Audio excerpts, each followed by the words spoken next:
broadcast network, AFTERBUZZ TV. Over 20 million weekly downloads in over 150 countries, and your number one source for after-show entertainment.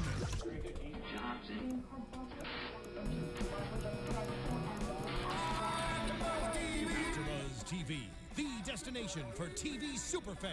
Producing aftershows for over 300 of your favorite TV shows, interviewing celebrities and showrunners, and bringing you behind-the-scenes exclusives. All thanks to E! Entertainment's Maria Menounos, producer Kevin Undergaro, and internet leader Akamai. Now, let the buzz begin!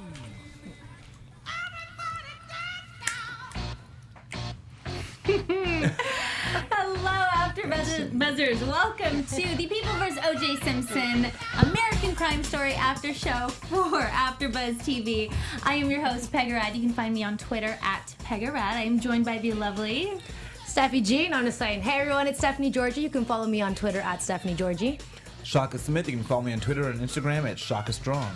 Chris Howard, you can find me at Chris Howard Live on Twitter, as well as legendarylivingdaily.com and legendarylivingtv.com for YouTube. Today we are super blessed to be joined by two amazing women. We have Keesha Sharp, who plays Dale Cochrane, as well as Heather McDonald, actress, stand-up comedian, and accomplished writer. Welcome, both of you. Thank you. Thank you. So this episode, woo! Amazing. So juicy. Dying. Oh my goodness. A lot happened. It really got into the lawyer aspect of the whole thing. Absolutely. Which is, so pivotal to why they got him off. You know, it's crazy. And what I was saying when we were talking about the whole jury selection and like that, I feel like Marcia Clark was probably the least racist person in this whole time. That she just was like, no, we have so much evidence. I give them credit for, being able to listen to the evidence and not making any kind of biased decision. And so she was fine, And with no bias, that seems to be what hurt her. Absolutely. Right, exactly. Yeah, that's Absolutely. Gosh. So before we get started, we're going to be talking about Season 1, Episode 4, 100% Not Guilty. But before we get into that, Stephanie has a word from our sponsors. Yes, let me quickly tell you about that. Not only do you feel like you know your way around the kitchen, but cooking at home means eating healthier and saving money instead of ordering expensive takeout again. But where do you start? Blue Apron has you covered. For less than $10 per meal, Blue Apron delivers all the fresh ingredients you need to create a home-cooked meal. Just follow the easy step-by-step instructions. Each meal can be prepared in 40 minutes or less. No overwhelming trips to the grocery store, no more sat takeout. No matter your dietary preferences, Blue Apron makes it a breeze to discover and prepare dishes like roast chicken supreme with mashed potatoes, gravy, and maple glazed carrots. They have a steak sandwich with caramelized onions, garlic aioli, and a honey roasted parsnip. Then they have charred broccolini over creamy polenta with poached eggs right in your own kitchen. Cook with ingredients that you've never used before, like watermelon radishes, farro, purple potatoes, and recipes are between 500 to 700 calories per portion. Delicious and good for you. Right now, you can get your first 2 meals for free at blueapron.com/podcast. That's blueapron.com/podcast. Blue Apron, a better way to cook. Awesome. Thank Way you. to rock that. Yeah. Y'all know I've been reading it every week, so. We're ordering. Calling Blue Apron. There you go, girl. So we start the episode out with the preliminary hearing. Yes. And, the first, before that, the lawyers are all in the room, and Shapiro's like, who thinks he did it? That was a great moment, wasn't it? Mm-hmm. Yeah. Because he, for some reason, I guess we can also see that he believes that he did it. There's been, he hasn't said that. Yeah. But Right. it's been like you've been seeing it for the past, 4 episodes. Yeah, the now. tenor of the Exactly. way Yeah. he's dealing with the case. Yeah, absolutely. So for him to say that was just a great moment because he wanted someone to say, I do, oh good, because I do too. Let's settle. Well, and also that this really wasn't his forte of law either. Absolutely. So he was just like, he was just seeing it more as a person that was like, well, clearly he did it, Yeah. instead of where Johnny Cochrane is coming from the angle of really being a criminal defense attorney. Yeah. And my perception at the time was they were assembling a dream team to get this guy off. But then what you see is that it may have been Shapiro assembling a dream team to scare the prosecution into settling the case. Absolutely. Yeah. We see that clearly. Yeah. But he made a mistake. He picked He picked Johnny. Okay. And he wants to win. And he wants to Johnny win. was the Yeah, real deal. real deal. I'm just curious, Keesha, because Yes. you were on the set there as they were doing, because this is the big question that I had is, Yes. how do when you've got the caricatures that are being created, you've got characters that these people are stepping in and doing. Absolutely. And on the outside, we could never know what the grimaces that they had on their faces, as he's sitting in there and stuff. And so we could never really know what's in somebody's head. Was there a tone or a theme that was being laid out directionally as you were doing the show? Was there the theme of, yes, he really did it, let's play that? Or no? No, not at all. I think that question really was never asked unless, if as actors we're sitting around talking about it. But as characters, no. I don't think anyone wanted to say that was on that dream team out loud. He did it. And you don't even see it in terms of what's happening on the screen. You don't see anyone saying, well, he did it, so but what are we going to do? You don't see that. And I really believe, I want to believe that was true.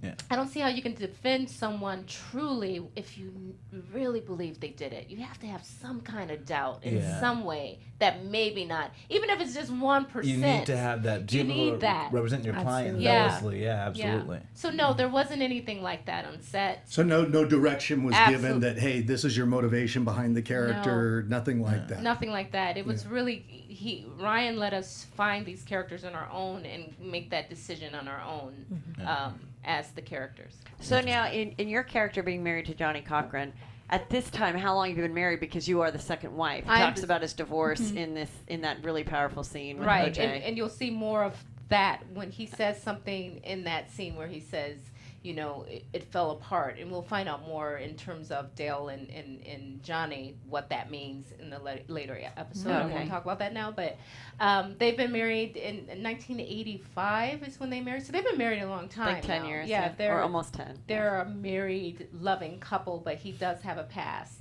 and that comes out later. Do they have kids together? No. Okay. No children. Let's But talk he about has that children. powerful scene with Cochrane visiting OJ in jail.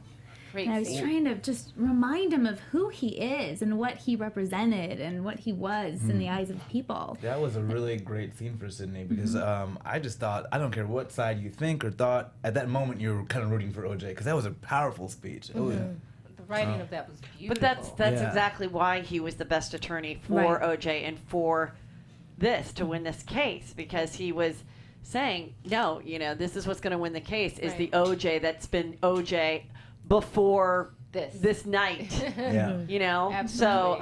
So it's it was it was a great scene. Yeah, and great also acting. because OJ, especially in a time of we're still going through this kind of racism today as well. But back then, when Johnny, when he says your face, a black man's face, was the face for such an American company.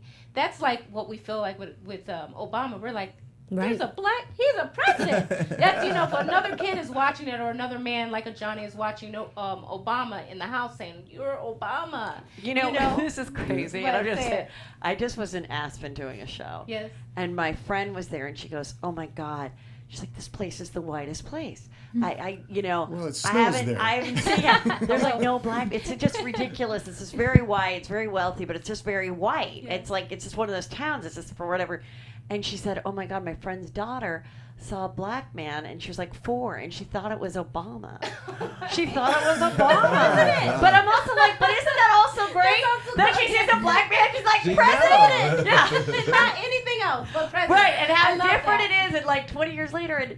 And I think that's so interesting because even like 10 years after, no, even just maybe around 2000, I was working on a TV show and it was predominantly a black show, and so the black writers, and my friend had a daughter who was 13 at the time, and she goes, my daughter doesn't, maybe it was 2003 or whatever, but it was around then. She goes, my daughter doesn't understand racism because she hasn't experienced it. Right. To her, it's Beyonce. Black is beautiful. Black is hip. Black is everything. Yes. And it's just, yes, we see these awful things that have happened this year with Black Lives Matter, but then entertainment-wise, to young kids, they have not, thank God, in a lot of ways experienced it like even a decade Negatively before. whatever. So it depends on the parent because there's there's and parts of the world, obviously, and parts of the world, country. and parts of the country, Yeah. because when we look at it, not to get political, Right. And I'm not making a statement for Trump or against. Right. Well, maybe I am. I'm not for Trump. Say what you want to say. But there's people that are, and those kinds of people. Sometimes those people are raising young kids who would otherwise say Beyonce or whomever. I love black is beautiful. When a parent could say, well, no, it's not. Right. For A, B, C, D, all these other reasons. Right. So you have that part of the country, sadly, still doing those kinds of things. Yeah. And still teaching their children. Which is why they say racism is taught. It's not just known, it's taught. No child Absolutely. is raised to know racism other than a parent teaching them. But to that point, and to Heather, what you were saying just a little while ago, like for me, when I was watching Marcia Clark and her, some people called it arrogance, some people just called it the assumption. You said she was the least racist person on there. How could we ever know? Like, it shocks me when I hear about things happening on the other side of the country where people are being beat up by police or shot in the, and it's like, it's offensive. But at the same time, one could never know. The only perspective we have to come from is our own. And I think that's what Marcia Clark was caught up in. Well, Right. I think there, though, Marcia's an attorney. And she had the guy, they brought in the guy to tell her, look, this is what's happening. This is how it's breaking down. And she still fell back. And she still was denying it. I mean, she had some arrogance. Yeah. In that she, I think a lot of attorneys like that might have a narcissism in them that they believe they are the smartest one in the room. Yeah. And, and the way to be smart is to take the advice of these other people. And here he was giving it to her. Yeah. And she just didn't want to hear that, and it's like, I remember watching the Republican debates when everyone was in, including Carly Fiorina, and she did really, really well. And afterwards, I'm watching these male correspondents talk about it, and they go, wow, Carly did really well, but you know what? She's got to smile a little more. She's got to smile a little more. Right. And this is where you see it, and you see it even with, and you see it with Hillary. What's that yellow coat Hillary's wearing? It's like nobody would say, and it's always been like that. And it was that. And so she, I think, as being someone who I'm sure was probably the only female prosecutor and this and that she just really, I think she took offense to him saying, can you change your hair? Can you not? You know what I remember? You know what I remember from the trial? I have like a creepy, crazy memory. We're on camera, okay? So Yes. So she would wear these skirts, okay? Wear the skirts and the outfit, and then one time she had to go to, can we do a sidebar or whatever? She had to go to the, and she went like this, like she went, like here's the thing. She went, and she did this little and it was kind of sexy, and it was kind of like. It made you like her more? a trot? Well, it's just like she reminded us that she was a girl still. It was just one of those things. And I just remember going, oh. And then the biggest day was the day she got her hair straightened. I remember that. Oh, yeah. I remember that. And it looked better. And Clarence Clarence Damn, there you go. Exhibit A. No, but Exhibit A. See, you are racist, Chris. No, I'm not racist. I'm colorblind. Sexist. Sexist. Oh, sexist. Yeah, they say. No, but All right, keep going, please. Clarence Darrow said that the number one job of the trial attorney is to get the jury to like their client. Yeah. Number one.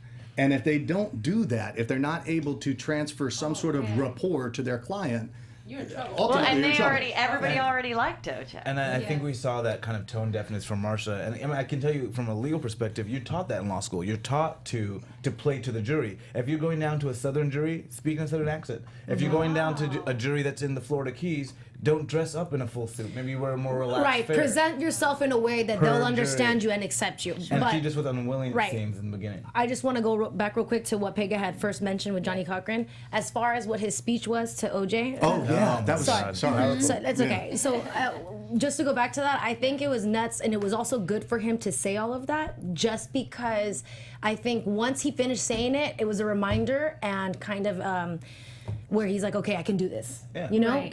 it's almost as if he had to say it himself in order to be able to defend this person. Well, he even knew that OJ can't walk into the court looking guilty, looking like he's been in jail. He has to walk in looking like a confident that he was OJ. Like they said in the last episode, Yeah. he becomes he becomes immortal once Yeah. they Immortal, see him yeah. in And he has chains and in to, this yeah. color, right? That was a turning point. And, to Pegah, that, absolutely. That it was really a motivational speech that he was giving to him Yeah. and waking him up and saying, "Hey, you turned my life around. You are that icon for other black men to Right. look up to. You've got to play that role." You know, I think that Cuba's doing a great job. Cuba. Cuba. He hates it when people say Cuba. It's Cuba. It is like Cuba. Okay, I It's thought Cuba. that was being rude, saying it like the country. Okay.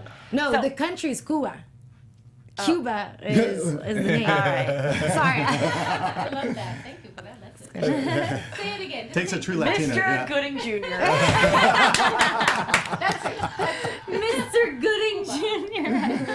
I love But I think he does a great job. I don't care, but I there's a little part of me that's just like bothered by the height. Because it's like the stature. and because Robert Kardashian was short. He was a short man. He was like 5'7", and you having seen the real trial. And you always remember when he gets let off. Don't mean to spoiler alert. No, I'm just kidding. Dang it, you gave For the away the whole 25-year-olds at thing. home, what? But OJ puts his hand on the shoulder, and it's just such an. And then in this one scene when Robert's like going, "Come on, OJ, you're the best." David Schwimmer is taller, Yeah. and I'm like, this was this big statue, and John Travolta is taller, and I don't. There's a little bit of that, but I still think he was a great choice. And honestly, I still think he was a great choice. That bothered me, but for the fact he's so good in the role. It doesn't He's bother so me. I'm good, saying that yeah. it doesn't because Yeah. I actually think he's the appropriate age. Yeah. And it's like, yeah, he's just so good at it. He's No, really. no, Heather, you are, just for anybody that doesn't know, Heather, you've been Chelsea lately. You produced, you wrote that show. You know a lot of these people. You've been on the talking, do you do? Stand-up comedy. Yes. Uh-huh. You said you walked into a room recently and there were a lot of these people were walking in over Yes, I was at Kathy Hilton's Christmas party. Yeah. And Robert Shapiro was there. And I see if there's anyone else from the actual trial. But then I know Faye Resnick. And I talked to Faye Resnick, and I think, I know her from the last 2 years of my life. So I find her really lovely. And then for all of this to kind of come up, and I actually got in a fight with my friend, who's, my best friend since I was 14, we're talking.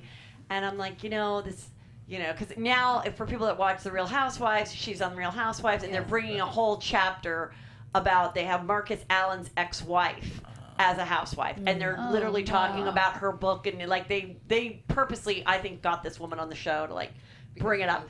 And Faye Resnick in the scene of Real Housewives doesn't want to talk about anything with Nicole or anything. Wow. And she's just being really quiet about it. So I was sort of defending Faye Resnick, and my friend is like, she's like, we just have to disagree. I go, listen, if my husband murders me, you can absolutely write a salacious book and pose in Playboy. But I think in Faye Resnick's defense, it's 20 years later. Yeah. It's 20 years later, and I think she probably really, has some misgivings about that time in her life. Some But regrets. she is literally 20 years old at 58, has a 30-year-old daughter, is married to someone new, and it gets brought up all the time. And at the same time, as you'll see later on, she's a big part of the defense where they say they think it's Faye Resnick's, people that she hung Drug out with dealers. that killed him. Yeah. So, but I thought originally I did not like that Connie Britton was playing her because I just thought physically she's too old. Yeah. Connie Britton's gorgeous, but she's in her mid to late 40s, and at the time Faye Resnick was only 34. Right. But after tonight, I'm sold. She did a great job, and the cadence and everything, and the hair and the voice. It's great. Yeah. They didn't Right. make her look very good. No, they didn't make. No, they make her look awful. Yeah. I mean, they make her look awful, but at the same time, At the that book was time, written by this guy Yeah. typing it while you're having a couple of champagnes. I wish my book took months and months to write. I always was like, God, could I just lay on a couch and someone do it? So it's but no, I remember reading the book. Yeah. I remember it very well, and it was a lot about, going to Starbucks, and we just got to get out of here, Nicole, and go to Cabo, and oh, this is too stressful. They're fighting again, and then there were the salacious parts of like, we tried to be lesbians once, we made out, and then both fell asleep and laughed about it the next day. Like that's the lesbian scene, And the Brentwood Hello that we love. Exactly. That I didn't remember, but now, what that is. but now I probably need to like download the book and read it again, because I remember reading it like. I got it at the bookstore, like the minute it came out, and like devoured it. I think if she came out and now, because I don't remember her ever coming out later and saying maybe I shouldn't have written that book, or it was the wrong timing, or they wrote She's not doing any press now because of or that. Or not even just now, even between the 20 years it's been. Yeah. I think maybe that's why people are like side-eyeing her, because. Well, I think that's why she's like mortified, like, oh, why did this have to come out again? I think if she comes out and says, listen, first of all, we know because if it's true or not, if she was on cocaine and doing drugs, you don't think clearly. You're not thinking about, maybe it was a time that she was in drugs and she wasn't thinking clearly, and she wrote this book. And I think if she came out and just said, listen, that was a time that I was doing drugs, and maybe I would not might write a book like that now, people will say, okay, I get it. But not hearing anything, you're like, wow, you wrote that book. I think I don't know. I think it's very painful because of A, that her friend died, and B, that she did this and then was portrayed like that 20 years ago and is now being portrayed like that again. Right. So I think she just like doesn't want to. No, I asked her to come on my show. She said no. Well, but she's like, I'm not. No, she's like, I'm not doing anything. She's just like, I'm just. Any question is like, she just did a statement of like, there's more pet shelters than there are for domestic victims. There are everywhere in every like so many more, like 3 to 1 for children and women of abuse. And so that's like the only message she's trying to get out now. I like that because she's just like, that's really what it was, and it was someone in an abusive relationship that didn't cut it off. Like she said, they're the most divorced couple. They were still passionate and all of that. Absolutely. And they still talked about, I remember like right before this, they were talking about getting back together. And then she was like, no. Yeah. And then she didn't invite him to the Mezzaluna dinner. I remember that from the civil tapes. Yeah. And that was really hard too. And it was almost sort of like, kind of similar to like, where all the sisters were so close, and the parents of Nicole, they all did all this stuff together. And OJ got the dad a Hertz Rent-A-Car franchise, and he paid for Tanya to go to USC, and the older sister Denise dated his friends, and like there was he was part of their family, and then he's not invited. Even though they were divorced, he was still invited. And then so like the night he wasn't invited. Right. That was a big deal, yeah. It gets juicy. Well, I know this isn't a smooth segue, but Lance Ito. Lance Ito. Well, first of all, that's great casting. He looks just like him. Yes. But what surprised me, and I had no idea, maybe you guys did, is that he was married to a police officer. Yeah. I'm starting to like remember that a little bit, but no, that was not a big point. And they definitely hinted to something coming later, because she signs that form with a little bit of sort of looking at the Mark Furman. Looks over Mark Furman, pauses there, and then moves on. You know what's crazy I thought about? What? Do you remember when during that time Jay Leno had a whole thing, the dancing Judge Itos? Oh yeah, I remember that. And when you think about it, like, there 2 people are murdered. Like, think about if you were any of the victim's family and you turned on the Tonight Show wanting to escape, and dancing Judge Ito's making a joke out of like 2 people's murder trial. But I don't necessarily blame the Tonight Show for doing that, because that was all there was to talk about. It's like if we all of a sudden, if the media just was told they couldn't talk about Donald Trump, like what would they talk about? Like, I mean, and even more pervasive, because I was remembering that the reason I remember this trial, I couldn't watch any of the cartoons that were on. That's the only reason why I remember it. Also, it was blacked out. I remember that. Now, what did you think about seeing Fred Goldman and Kim Goldman? And the emotional impact. Scene. I mean, how did that balance, did that pull at your heartstrings, or well, what? It did, because I just saw an intervw somewhere with him, like a written interview, and he was like, it's horrible, and I think like if he watched it tonight, he would see. I think that he would be very happy at the actor, and what was said in that scene. Yeah. I think that that was a great, really well written scene, and I do think that it gave it said enough, and it was a great scene for their family. Yes, and in real life. Is we didn't hear a lot about him. Yeah. And I loved how the writers put what happened to him. We didn't have to see it. We visualized ourselves. They let us see that ourselves, and also to find out what he did. That he wasn't just some bouncer. Well, not that there's anything wrong with being a bouncer, he was a complete person. Still a year or two after, Yeah. he was murdered at the Cheesecake Factory in Brentwood. You know how they had those big, where my huge, restaurant is now. You had the big, you know how they had the big menus at all the cheesecake. Yeah. It's like a book. Yes. Yeah. So on other sides of it, there would be ads for stuff, and Ron was in a suit ad. Oh, as a model. As a model, and he was dead, and I'm like eating my salad, and I'm like, oh my God, this was a Ron Goldman modeling shot.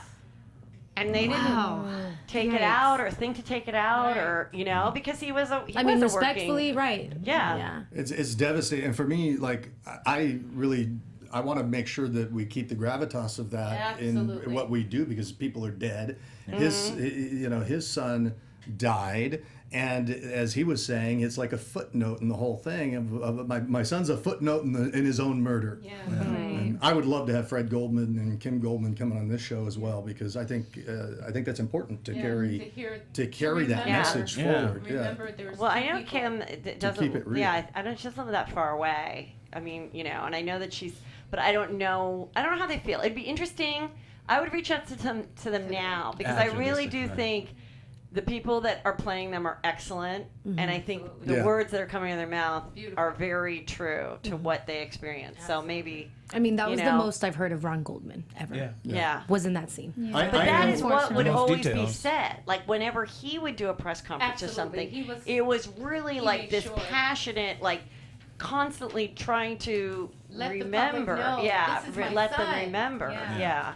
And then, of course, in the other trial in which they prevailed but never really saw anything, it was just a slam dunk once everybody actually took the time to listen to real evidence and So I'd like to reach out to Ron Goldman because I did hear him say that that he was so concerned that this generation, the millennial generation, all they would know about this case was this show, and he was scared as hell that was going to be the new way that people saw the case, and he didn't know how it was going to go. He didn't know how it was going to be laid out. So I remember during watching it all the time, I was always thinking, wait a minute, Marcia is divorced, her two boys are little. I'm like, when did she even see them? When did she, I wonder, or was it so set that she did be able to go home at 6 and go to bed because the trial day was lonely. As you know, it does end kind of early. Yeah. But then I was like, is she working all night? Could she sleep? Yeah. What was her mental state How could like? you even go to sleep or hang out with your kids and do Legos and then also I was like, Ron Goldman wasn't a super wealthy man and he was only in his 50s. So I'm like, he didn't work for 2 years. It must have been such a financial strain for everyone to be there every day and drive there and eat your lunch out every day. And people don't think about all of that, Great point. Let's talk about the jury selection, and that was a big part of tonight's episode. How Marcia Clark viewed it. It's crazy how we were all talking about it. How she said, "No, let's have these black women come on there. Make sure that they're about 50 and divorced, and that they would have Nicole Simpson's back." Which kind of blows my mind because I feel like even then you would know better. Because now when I heard that, I was like, "What, girl? What are you serious?" There was a time when women's rights were coming, and they all thought, oh, women's, this is, 20, 30, more like 30 years ago, women's rights. And I remember then someone goes, but do you realize that there is a huge socioeconomic difference? There's the white women trying to break the glass ceiling and going, oh, can't believe I didn't get that promotion as a CEO. That woman wasn't thinking about, and so she was thinking, again, all women of domestic violence will be able to band together. And she wasn't taking in the component of you know, of also people viewing domestic violence differently culturally too. And you that's know, sure. and it's like it's a cultural thing. I mean, you know, it's like when that football player was caught hitting his girlfriend In the elevator. She's with him, and people, hey, you know, or even when like the Rihanna Chris Brown thing, people would say, I heard she hit him too. Yeah. And in certain like situations, it's just culturally, don't you think? Sometimes it is seen differently. No one is like, I know that's like maybe wrong for me to say, but I do feel like I'm sure for sure that's something to do with it. But I also think with Marcia in this particular situation, she had worked with black women. Right. And she's saying, well, I've helped these black women and they see, you know, domestic violence this way because they're personally involved. What happened, I think, for her is when you start to bring it into the whole, like the community, all of a sudden what can happen is the black women are going to stand up for this black man because we're talking about the community, not just one-on-one. Yeah. So one-on-one, yeah, let's put this guy away. But then we're talking about a community of people that they're seeing, you know, 2 years prior, Rodney King being beat. They see their sons being, you know, treated badly in the streets or whatever. It becomes about the whole community. And I also think choosing older black women,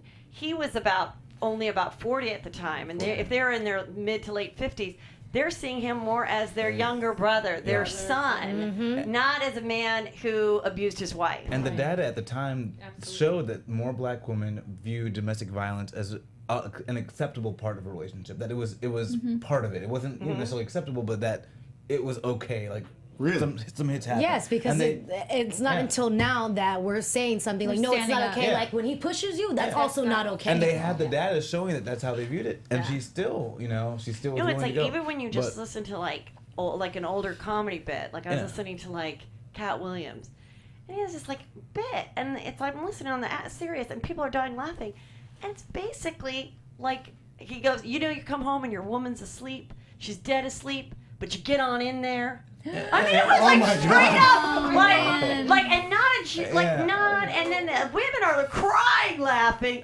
and then I mean, it goes on to like, and it's still it's like, I mean, it's the same thing as like when or people talk about, you know, a lot of black comedians talk about their mom beating them, and it's like, you know, I think if a white kid heard a bit from the 80s of a black guy being like, and she beat my ass, they'd be like, what? You know, like who beats their kids? Like it's universal. Like nobody really beats their kids anymore. Like even anymore. So is I low-key was like proud of it when I was a kid. I was like, well, you need to get your. I got my beating. Right, but I got emancipated. I mean, the thought for me to actually like hit my it just is just so, and it's like this is only 20 years ago, right? And I think people said, hey, you know, we could go back, you know, we could when even in terms of thinking of being beat growing up in this country. Let's talk about it in this country. We can go back to that's what in the black community. That's what we knew, you know.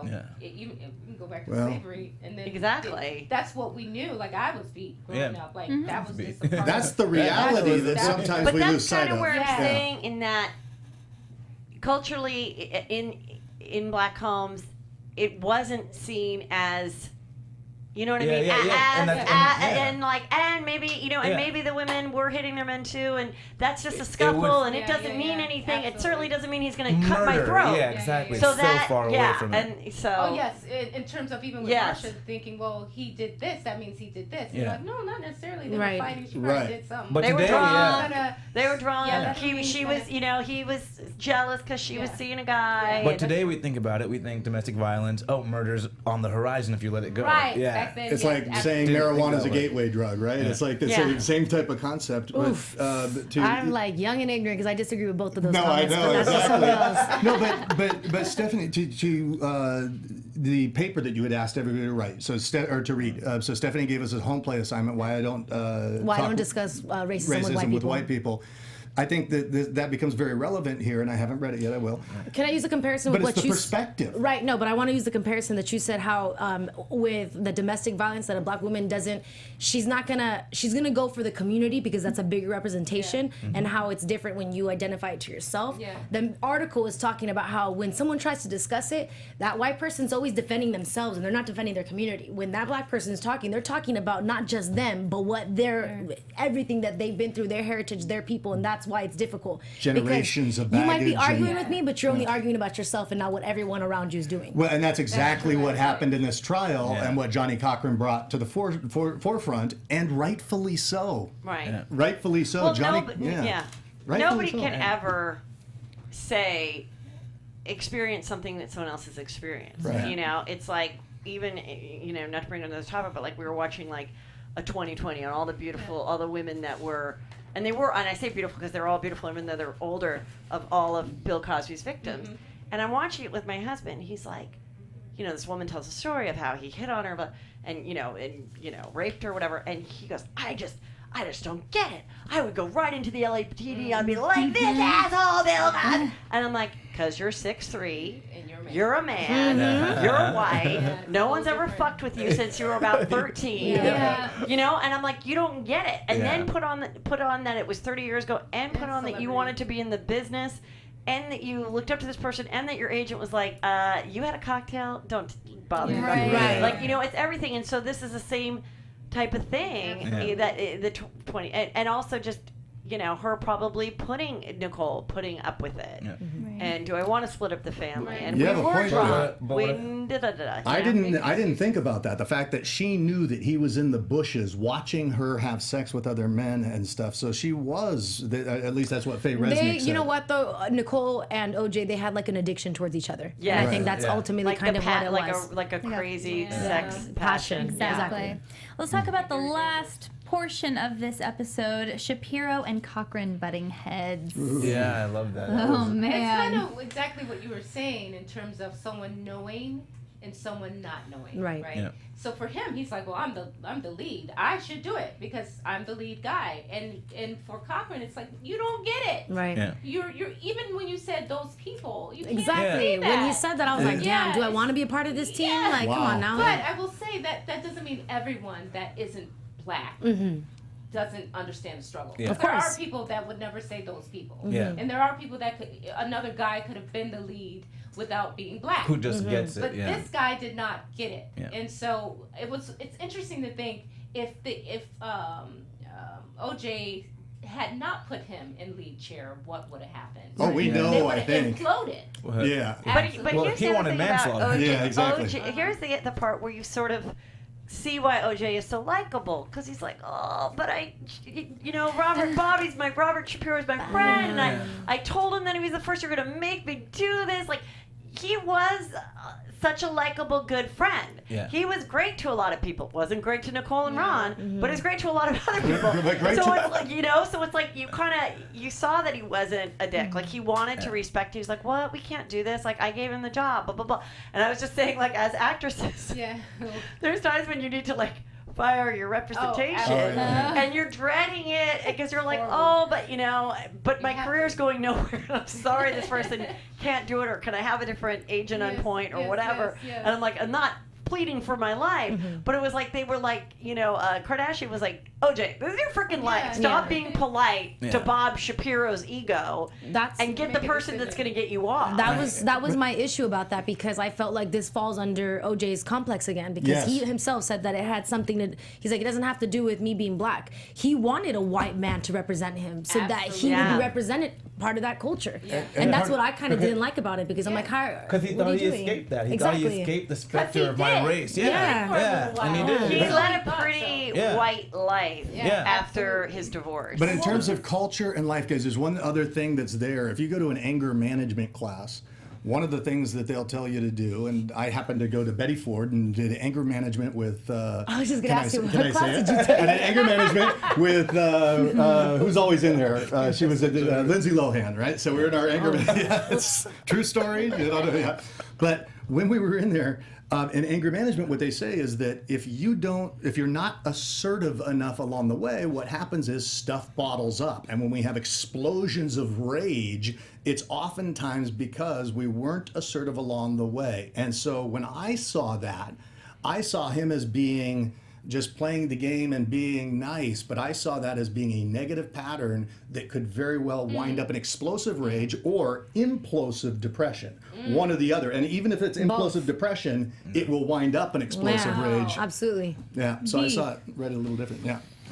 I think that's our episode, but I want to talk about Dale Cochrane a little bit and the future in the upcoming episodes. Well, one of the things that I think a lot of people are seeing and will see is that there was a woman behind the man. And you don't really see that. You never saw that throughout the case, but this woman was his anchor when he was down, just like what he did for OJ in that scene, she does for him. And I think that's it's going to be interesting to see that, to let the public see that. I love that scene of when it was, what if you win? Exactly. That scene that we got in that last episode. Yeah, that was that's amazing. her. That's her. And now, again, whether or not that was the real conversations that happened, I like to believe they are. But, I have to speak to Dale, and Dale's like, that never happened. I don't know. I want to meet her. But we were talking in the back, and the producers didn't want us to meet the real people, so we're telling a particular story.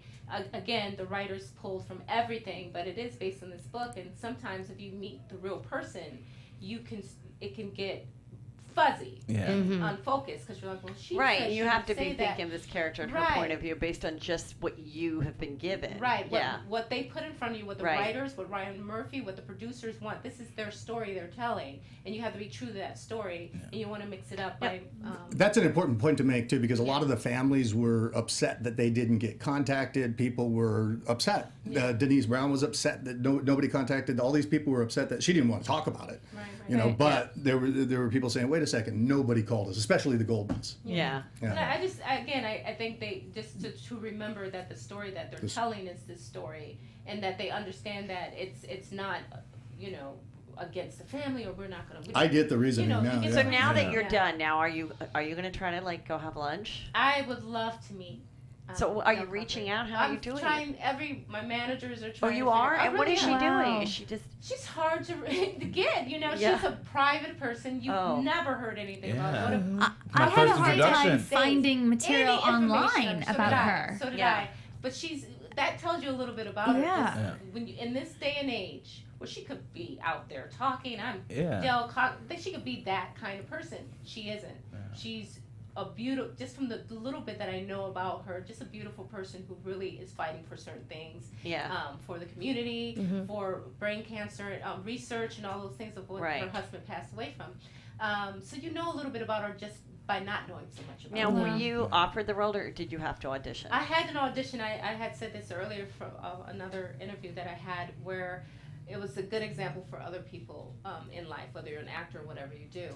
I got this audition. I was like, I'm not going to get this. It's like, first of all, I don't look like her. They're not going to pick me. I'm like, this is a waste of time. They're not going to pick me. It's Ryan Murphy. It's a great show. It's huge. They're just not going to. And I almost canceled the day before, canceled that morning. As I'm driving to the audition, I almost called and canceled. Why? In the car. I'm like, but why? It was one of those moments when it doesn't happen to me often, but where you've auditioned so much. Yeah, you're just burned. And you just burn. And you're like, this is a waste. They've already offered it to someone else. I'm a backup plan. All this negative thoughts. Wow. And then here I am. Now, when you went, you have long, gorgeous hair. So when you went, did you do a hairdo like hers? Didn't do it. You did it like this? I did it like my own hair. Yeah. Wait, you didn't even put it back? Didn't even put it back. You just owned it. You just owned it. But the thing is, I will say, this is an example. And how many scenes did you have to do? One scene with just a casting director and producer, casting, and that was it. And then you got offered it. I got offered it. Yeah, girl, because those monologues you did killed it. Yeah. Did you know? About 2 weeks. That's amazing. So you'd forgotten about it. It was way gone. It might have even been a month. I mean, it was way. When they called me, I was like, "Which thing? Really? This is just an example." I feel like with God, it's That's like, listen, awesome. you can be as negative as you want to be, but That's I'm his going to plan. show you that even through negativity and darkness or whatever, that light is on the other side when you don't ever see it coming. And so I'm grateful. I would never be talking about this show right now. I would have canceled it. But something I didn't, and I'm like. I wouldn't have been blessed with the show and blessed, just to be a part of it a is story it is like this. like I'm blown away. I am just obsessed. I think everybody's so great, I'm on it. and I think it's just incredible. And I was waiting like. When I found out it was happening like a year ago, I was like, February, when? Like I just couldn't. You're like really? And then every time I'd like watch the preview and go back and watch the preview again. And did Ryan write it? No, he had other writers. Oh no, he didn't. Oh, he didn't so write then those so writers. he attained the rights of the book, and how did he choose that book out of like the 17 books that were written? I don't know that, but I do know that it's based on this book. But the writers, they're ridiculously great.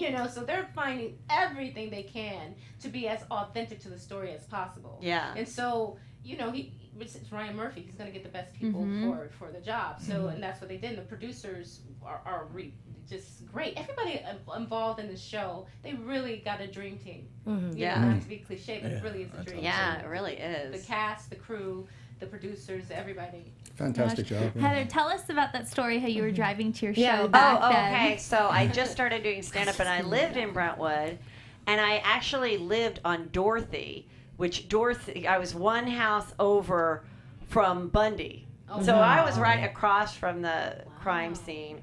But,